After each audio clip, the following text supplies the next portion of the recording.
noite, a graça e a paz do Senhor Jesus. Meus irmãos, amigos que estão nos visitando, é uma alegria muito grande, uma satisfação nós estamos aqui nesse ajuntamento, nesse culto de louvor, de adoração ao nosso Deus.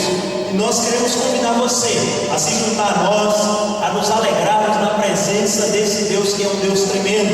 E queremos também, em nome de Cristo Jesus e em nome desta igreja, desta família, a família da Igreja Comunitária do Carpina, desejar as boas-vindas a todos que aqui estão, tanto os nossos irmãos em Cristo, quanto as pessoas que estão nos visitando. Todos vocês são bem-vindos para juntos prestarmos um culto de louvor e de adoração ao nosso Deus. Nesse sentido, eu quero convidar você a abrir a sua Bíblia em 1 Crônicas, capítulo 29, lá no Antigo Testamento. Abra a sua Bíblia, 1 Crônicas, capítulo 29, a partir do versículo 10.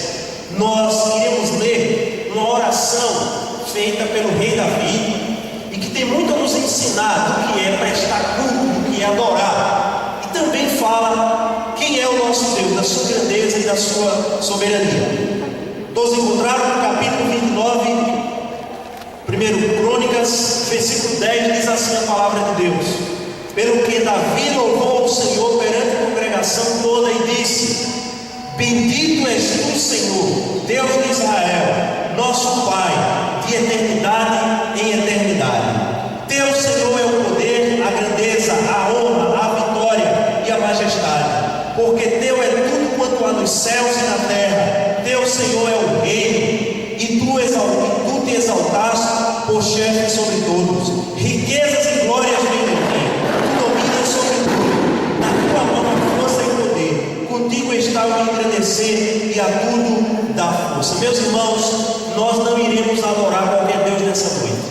Nós iremos adorar o único e verdadeiro Deus, ao Senhor do universo, ao Deus da glória, ao Deus que é soberano, ao Senhor que criou todas as coisas. Por isso o nosso coração precisa se alegrar, e nós temos uma tarefa, um compromisso muito grande, porque nós vamos adorar o Rei dos Reis, ao Deus que está presente nesse momento aqui. Então vamos ter uma palavra de oração, pedindo para que o próprio Deus nos guie nessa adoração, e que hoje possa ser mais uma noite em que nós vamos nos encontrar com a sua presença, em nome de Jesus. Pai, nós louvamos, bendizemos o teu nome pelo Deus que tu és, pelo Senhor da criação. Louvamos porque tu és soberano, porque tu és o Rei dos Reis, Senhor dos Senhores. Nós, ó Deus, estamos através dos méritos de Cristo próximos a entrar em tua presença nesse momento. Que o teu Espírito nos conduza, nos guie. Senhor, nós queremos pedir perdão pelos nossos pecados, queremos pedir que o Senhor nos purifique de toda iniquidade, e pedir que o teu Espírito nos conduza nessa adoração. Senhor, hoje é uma noite de encontro contigo. Fala aos nossos corações, que possamos, ó Deus, mais uma vez aqui na tua casa, ouvir a voz do Senhor, ouvir a tua vontade aos nossos corações. Guia-nos, Senhor, abençoa. Ser como aqueles que irão ministrar os louvores, ser como aquele que irá trazer a mensagem da tua palavra. Ó Deus, que possamos sair daqui edificados e cheios da presença do teu Espírito. Nos guia, nos conduz, no nome de Jesus. Amém.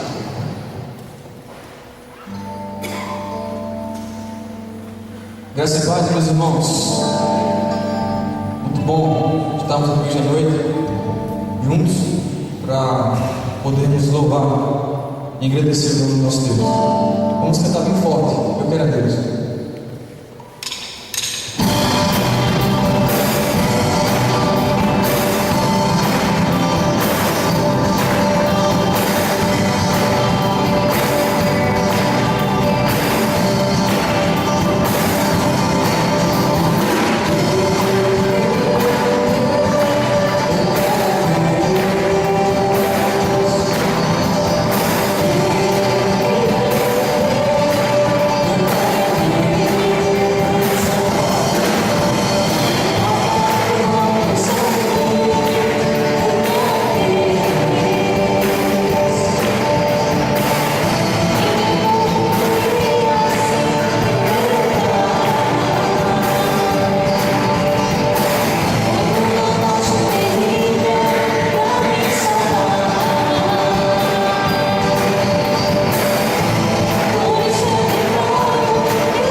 enquanto estamos tocando o hino, enquanto estamos louvando, junto com a igreja, os irmãos podem sair do seu lugar, pode apertar a mão do seu irmão, pode dar um abraço bem forte nele, pode dizer, Deus te abençoe, pode dar dar uma ajuda a ele. Vamos fazer isso nesse momento, quando estivermos tocando e fazendo isso, faça isso nesse momento.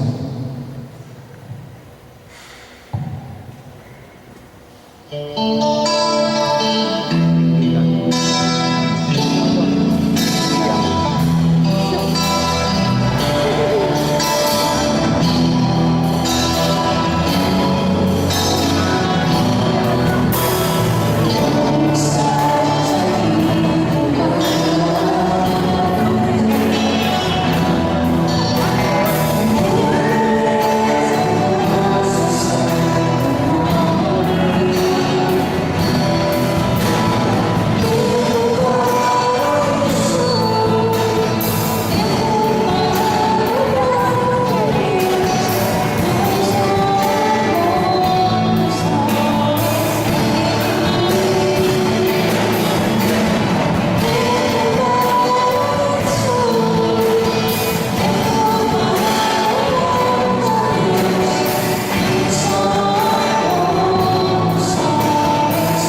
Ele é um Deus misericordioso, amoroso, também é um Deus de milagres. Ele foi ontem, é hoje e para sempre será. Amém?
gratos por poder ter liberdade de fazer isso.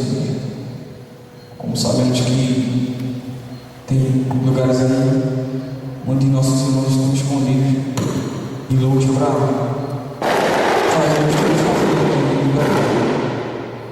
Deus nos abençoe e nos ajuda a usar da liberdade que temos para cada dia mais estar louvando, sempre com essa igreja. Deus, que se eu posso lá, continue nos abençoando. Te peço e te agradeço no dia de hoje.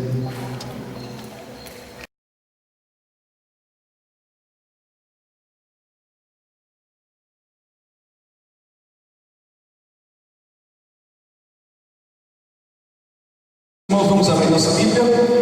O texto vocês já devem lembrar qual é, né? Êxodo capítulo 19.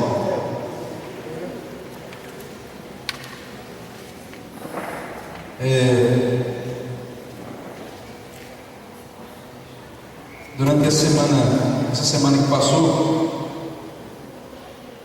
tive uma dificuldadezinha na garganta, certo incômodo, e recentemente, os últimos dias, atrás dos dias, um pouco de tosse, então eu espero que a gente consiga comunicar direitinho. Se por alguma razão tiver alguma dificuldade, me desculpem, mas eu espero que a gente consiga comunicar o que a gente precisa comunicar hoje à noite aqui. Êxodo capítulo 19. Quantos de vocês creem que a Bíblia é a palavra de Deus? Muito bem. Quantos de vocês leram a Bíblia pelo menos uma vez cada dia da semana? Olha, se você não lê a Bíblia durante o seu dia, ou você não crê que a Bíblia é a palavra de Deus, ou você realmente não quer ouvir o que Deus tem para falar para você. Com licença.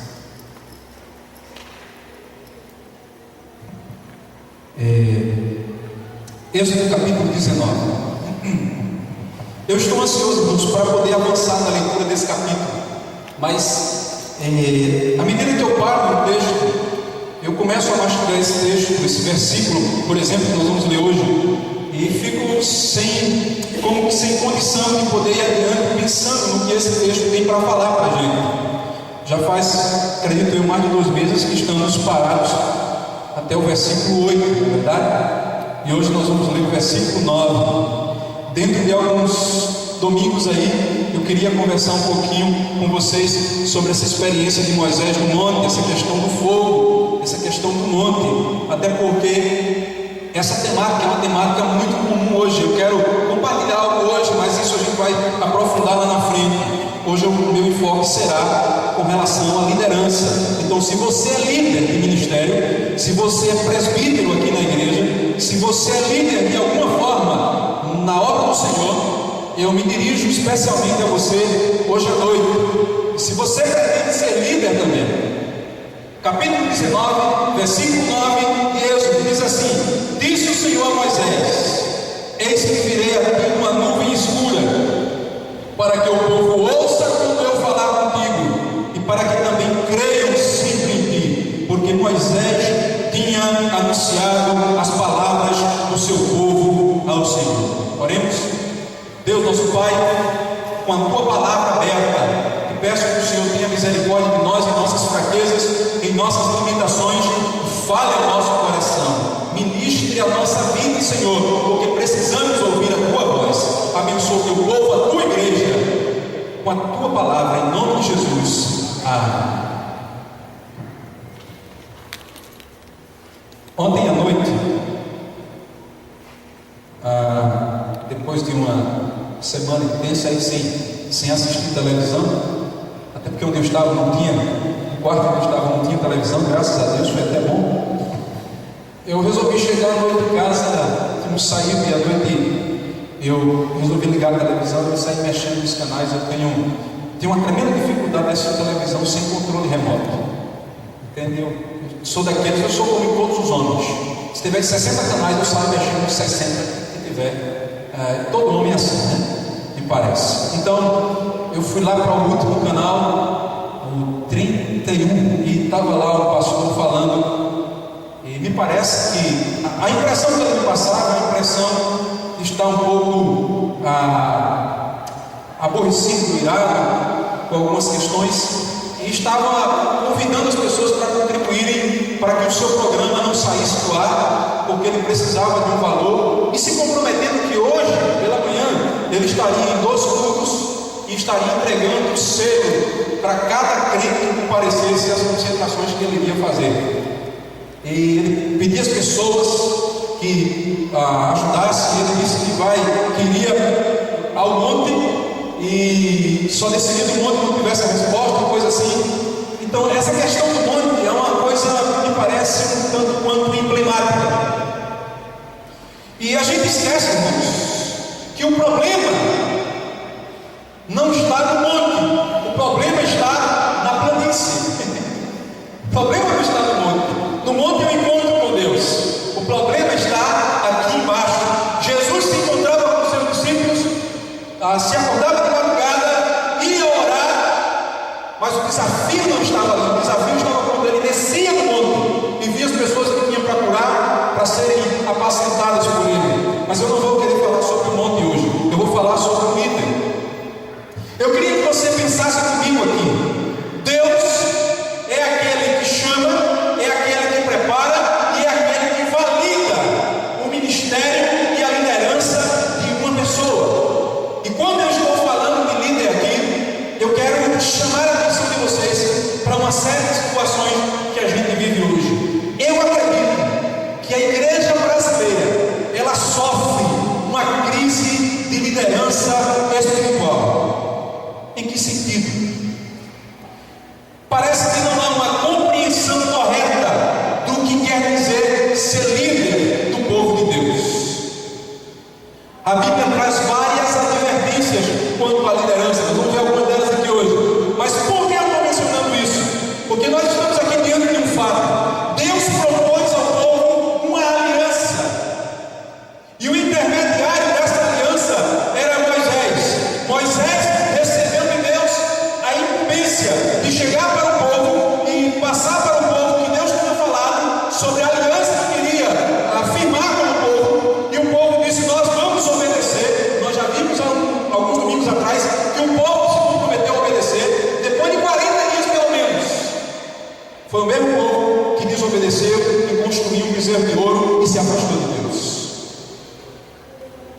Mas Moisés sobe ao monte, Moisés vai à presença de Deus, e Moisés fala com Deus. E Moisés diz a Deus o que o povo tinha dito como resposta, o que o povo tinha falado como resposta. Aí Deus chama Moisés e constitui Moisés como, digamos, de maneira oficial, o responsável por entregar as leis ao povo. Porque, observe, irmãos, até aqui, apenas Deus, pelo que a gente pode perceber nas Escrituras, reconhecia a nação de Israel como nação.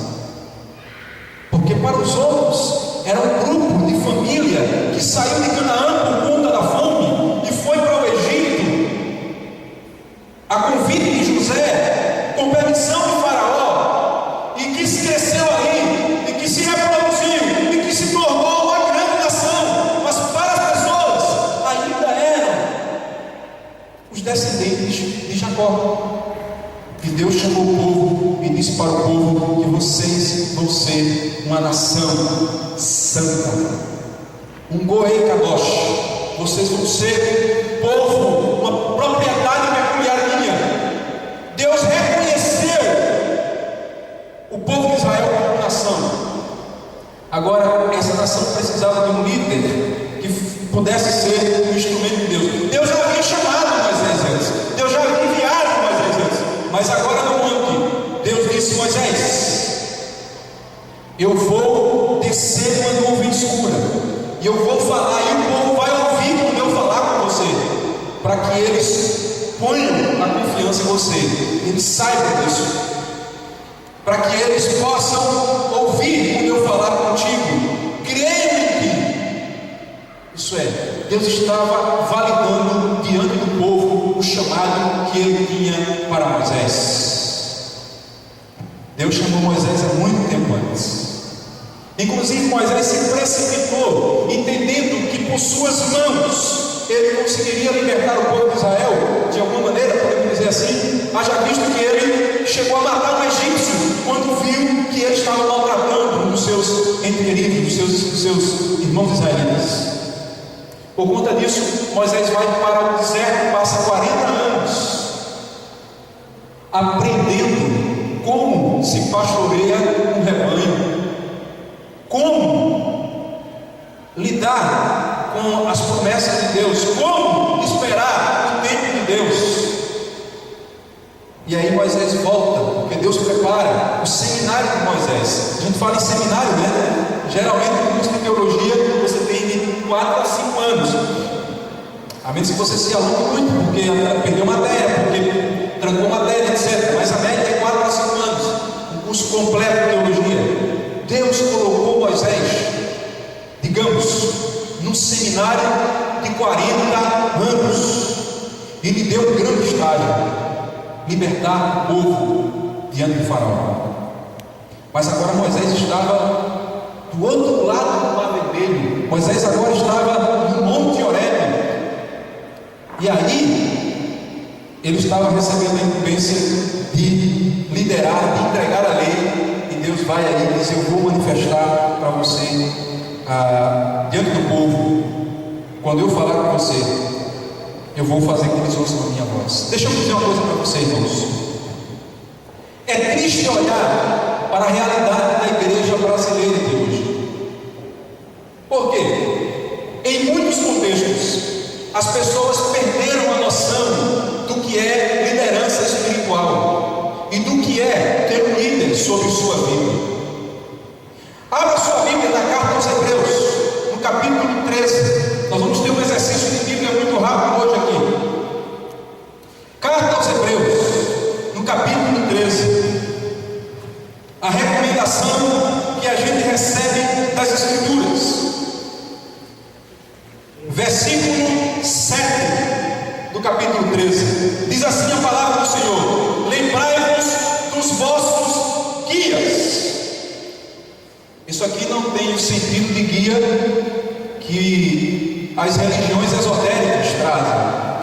Não é o guru, é o líder espiritual, é aquela pessoa que Deus usou e colocou na sua vida e abençoou a sua vida, pregou o evangelho para você, ou lhe ensinou, discipulou você, mostrou para você os fundamentos da fé. É isso que a Bíblia está lembrando a você aqui: lembrai-vos dos vossos guias, os quais nos pregaram a palavra de Deus, e considerando atentamente o fim da nossa vida, imitai a fé que tiveram. Provavelmente esses líderes que o escritor falou, o escritor aos Hebreus mencionou, provavelmente estes líderes já haviam morrido e eles já estavam vivenciando o contexto de uma nova geração, porque o ego é muito próximo. E sabe o que acontece? Ele recomenda que olhasse, lembrasse daqueles líderes, mas não somente lembrasse, considerasse o fim da vida deles. Por quê? Porque a gente percebe que tiveram uma vida íntegra diante de Deus, assim como Paulo: combateram o combate, completaram a carreira, guardaram a fé, foram exemplos até o fim. E aí ele recomenda: imitai a fé que tiveram. É interessante você observar que ele não está negando que tais pessoas fossem isentas de erro, que tais pessoas não tivessem as suas lutas espirituais, que tais pessoas não cometessem pecados. Ele está dizendo que você devia imitar a fé deles. Tem muita gente se atrapalhando na vida cristã porque puseram os seus olhos em seres humanos, em pessoas, e quando se frustram por inteiro, porque percebem que aquelas pessoas têm tantas falhas como eles têm. Mas o que a Bíblia recomenda não é que você olhe as falhas, mas que você imite a fé, porque tem pessoas que, apesar das suas falhas, têm um grande compromisso com Deus, e uma fé irradiante, uma fé exemplar, um testemunho de vida para ensinar. Deixa eu dizer para você, meu irmão, especialmente para os jovens que estão aqui, e que isso sirva de lição para cada um de nós aqui. Eu só posso ter como pessoa que lidere minha vida alguém que tenha um histórico que me referencie, ou que lhe referencie, para melhor dizer. Eu só posso ter uma pessoa na minha vida que me acompanhe, que me mentoreie. Aí eu já estou passando para um nível mais forte, mais alto de liderança. Alguém que seja modelo para a minha vida, se ele tem uma história de vida a mais que a minha. Eu não posso escolher todo mundo para ser líder espiritual da minha vida, mas as pessoas não conseguem fazer esses critérios. Qual é o critério? O critério é saber se aquela pessoa está na mídia, saber se aquela pessoa faz milagres, saber se há alguma coisa acontecendo de rebuliço, de movimento na vida daquela pessoa. Esse não é o critério bíblico. A Bíblia diz: imitai a fé daquelas pessoas que lhes pregaram a palavra, o fim da sua vida. Imitai a fé que tiveram, atente para o fim da vida delas. Eu conheci o Evangelho da igreja presbiteriana fundamentalista. Nessa época o movimento fundamentalista ainda era bem forte, hoje quase não existe no meio presbiteriano. E eu lembro muito bem, nós tínhamos um pastor muito conhecido no meio presbiteriano da época, da família dos Gueiros, pastor Uziel Gueiros. Era um cidadão de seus cabelos brancos, de uma estrutura corpórea mais fortezinho, um homem que refletia experiência, mas que refletia amor por suas ovelhas. Era um exemplo para a comunidade onde ele estava inserido. Todas as pessoas conheciam ali o pastor Uziel. Não havia um crente na igreja que fosse casado que não pudesse receber a bênção daquele pastor. Eu vi uma família que estava casando e levou lá sua lembrancinha na casa daquela família, e tantos outros. Ele participava da vida daquela comunidade que era pequenininha, ensinava a fé àquelas pessoas. Foi acometido de câncer e faleceu. Um dia eu estive voltando no seminário presbiteriano do Norte e fui lá na biblioteca e estavam ali os quadros dos líderes que passaram pela história do seminário. Irmãos, para mim, a única foto que eu queria ver, apesar de muitas fotos que estavam ali, inclusive os missionários, o fundador do presbiterianismo aqui em Pernambuco, deixa eu dizer para você, a única foto que eu procurei foi a foto do pastor reverendo Uziel Gueiros. Por que eu procurei a foto do reverendo Uziel Gueiros? Pelo que ele representou para a minha vida enquanto eu era criança.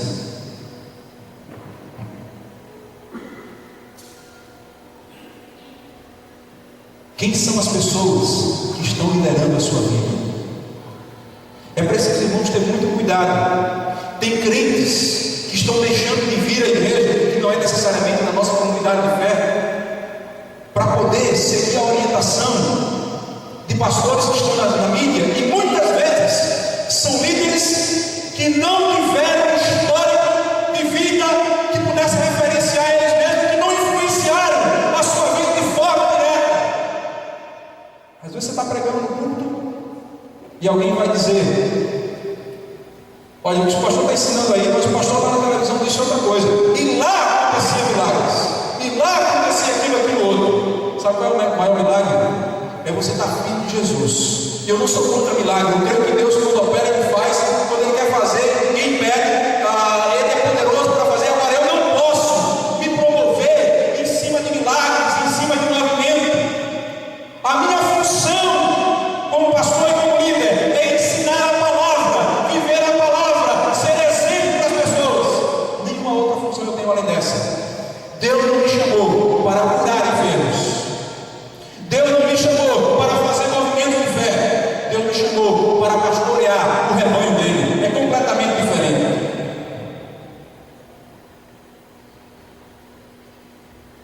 lá para 1 Pedro, 2 Pedro, capítulo 2.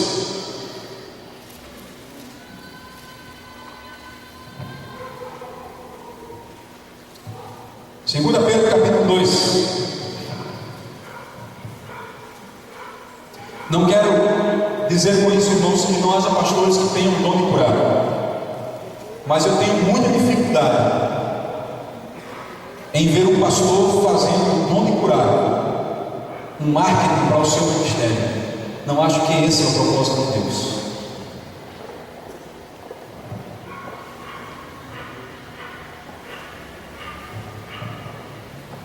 Assim como no meio do povo surgiram falsos profetas, 2 Pedro capítulo 2, versículo 1. Assim também haverá entre vós falsos mestres, os quais introduzirão dissimuladamente heresias destruidoras, até o ponto de renegarem o soberano Senhor que os resgatou, trazendo sobre si mesmos repentina destruição. E muitos seguirão as suas práticas libertinas, e por causa deles será infamado o caminho da verdade. Isso é, haverá líderes que vão inclusive contribuir para que o caminho do Evangelho, o caminho do Senhor, a mensagem da cruz seja difamada, seja blasfemada. Isso é traduzido aqui como infamado. Também, movidos por avareza, farão comércios de vós com palavras fictícias. Para eles o juízo lavrado a longo tempo não tarde, a sua destruição não dobra. A Bíblia diz que há líderes que fazem comércio do povo de Deus. Deixa eu dizer para você, tenha cuidado para que você não seja inserido nesse negócio. Mas pastor, quer dizer que eu não posso, porque você pode pedir com quem você quiser, querido. Agora, você não pode ser o objeto do mercado, você não pode ser o produto. Tenha cuidado, a Bíblia está alertando. Alguns vão fazer comércio de vocês. A gente tem a maior dificuldade de falar em ofertas e em dinheiro aqui, né? Fazer uma campanha é o maior sacrifício. Para você dizer, irmãos, olha, vamos 50 pessoas que possam ajudar com R$70, R$80 para a gente terminar o telhado. É a maior dificuldade. A gente pensa 10 vezes para poder lançar. Chega o sujeito descaradamente, um e outro, e vai pedir dinheiro na cara dura, e vai comprar propriedades, vai construir um império, e as pessoas vão entender que estão abençoando a obra de Deus. E você que faz a coisa certa, muitas vezes é mal interpretado e as pessoas não conseguem enxergar o que está se passando. A igreja precisa abrir os olhos. Eu quero dar uma outra advertência antes de voltar ao texto. A gente não vai se alongar muito. A outra advertência está no capítulo 4 de 2 Timóteo.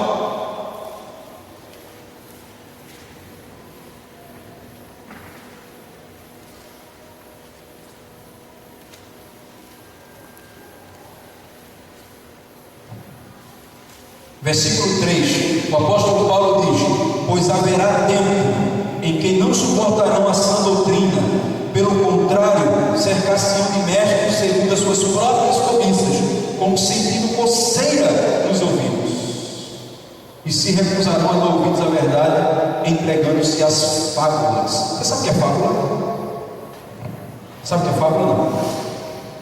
Aquela história contada para a criança, que não tem nenhuma verdade por trás. Ela pode ter até um ensinamento moral, mas é uma ficção.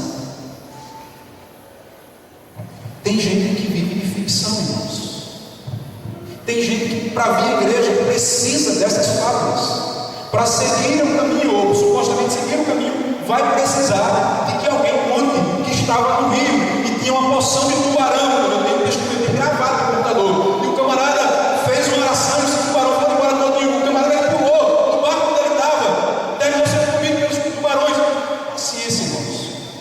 Você teria que convencer dessas coisas.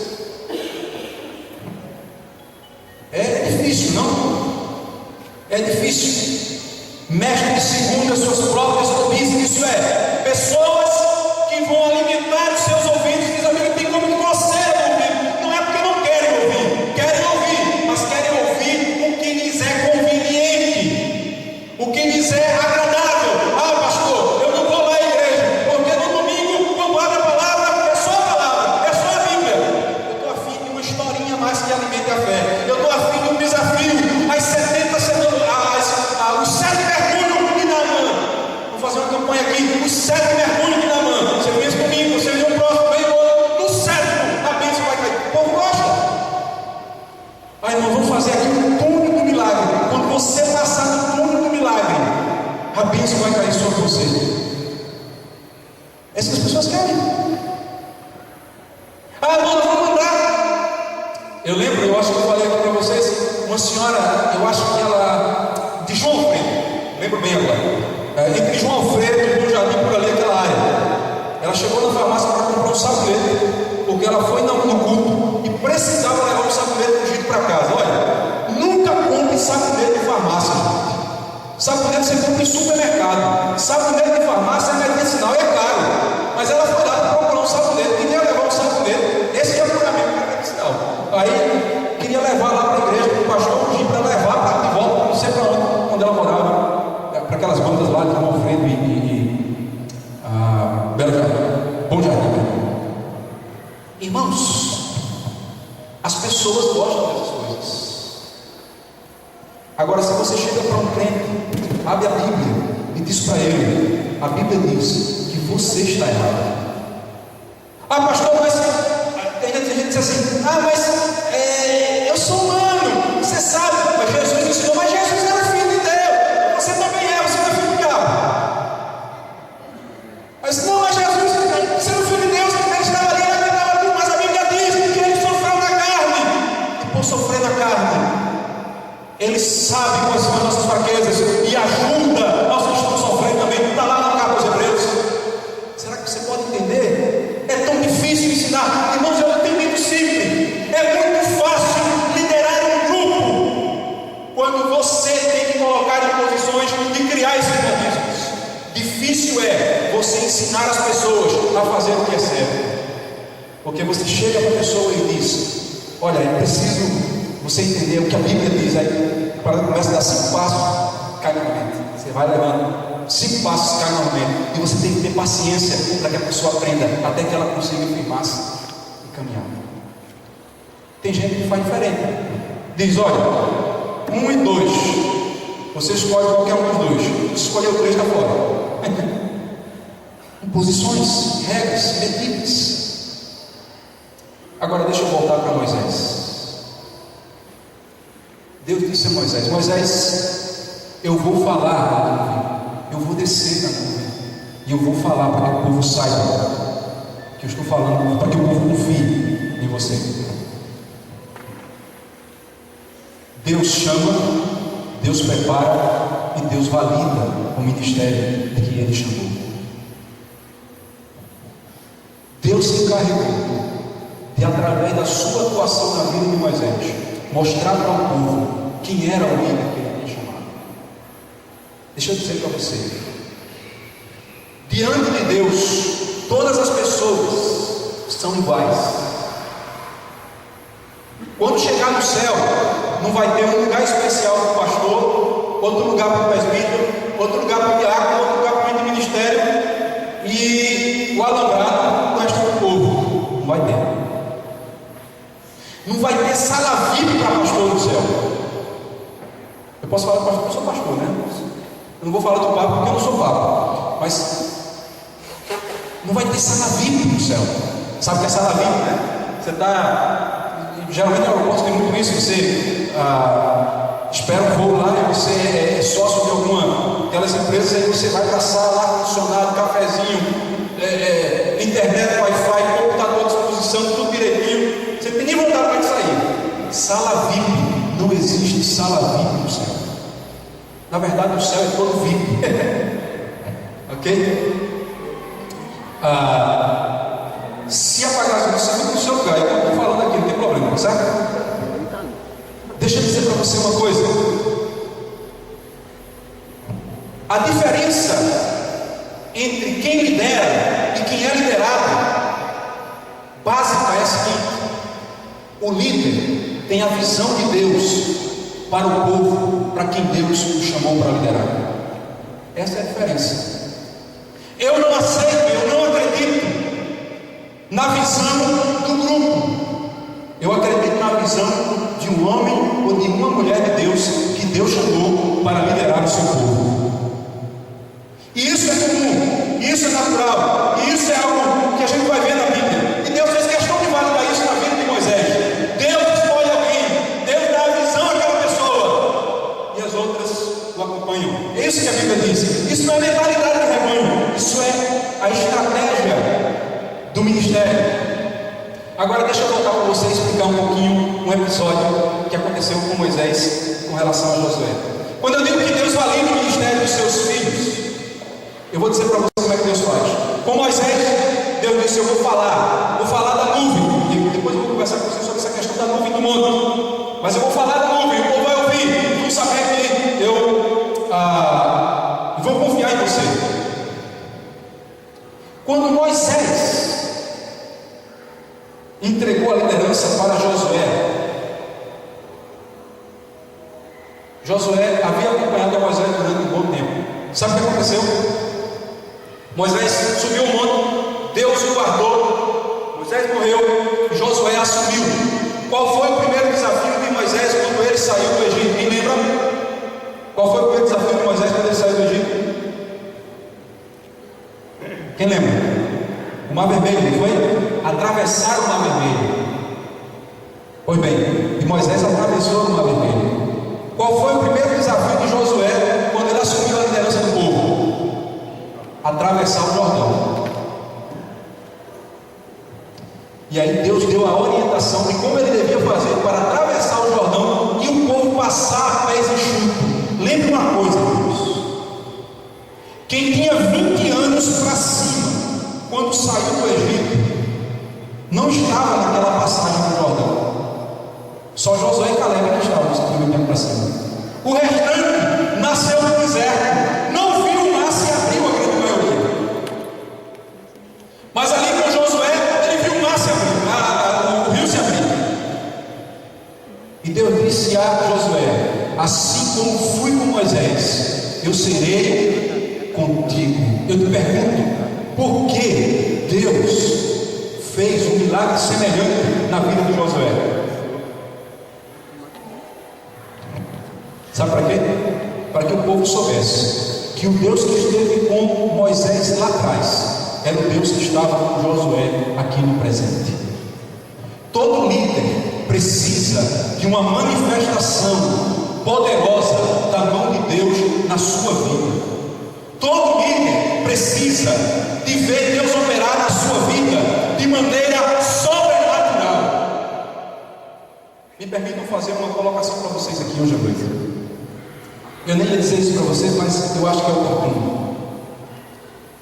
Irmãos, me desculpem a citação pessoal, mas nada a ver com a pessoa, mas com o episódio em si. Os irmãos conhecem toda a experiência que nós vivemos na igreja de Tracunhaém quando aconteceu o acidente, quando voltávamos da praia, né? Nós temos passado o acampamento falando sobre o livro de Ruth. Foi um acampamento abençoadíssimo. Tivemos um momento de comunhão tremendo com os irmãos. Agora, quando nós voltamos, aconteceu aquele trágico acidente. Eu havia assumido a igreja em julho, mas precisamente eu estava inteirinho de março a julho, eu tinha entregue o ministério pastoral, eu acho que em agosto foi que eu assumi lá. Em fevereiro eu estava nesse acampamento. Aconteceu aquele baita acidente. Aquele acidente foi um momento especial que Deus usou para abençoar a vida daquela igreja e para abençoar o meu ministério, mostrando que Ele estava no controle daquela situação. Os irmãos que são de Tracunhaém, os mais antigos que estavam na época sabem disso. Depois daquele acidente, o meu ministério como pastor daquela igreja ficou mais forte do que antes.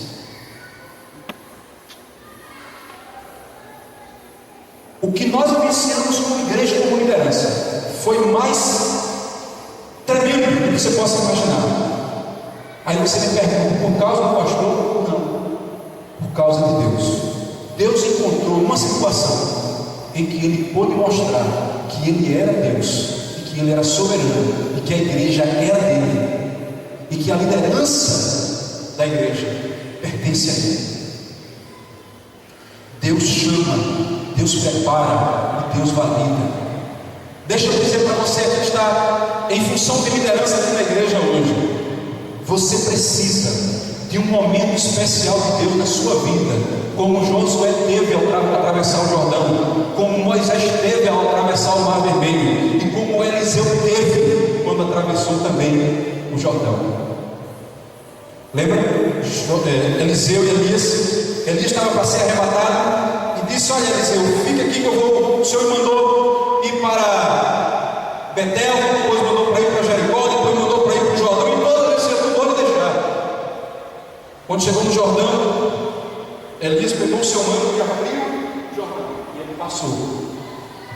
Do outro lado, Deus arrebatou Elias, e Eliseu ficou com a capa de Elias.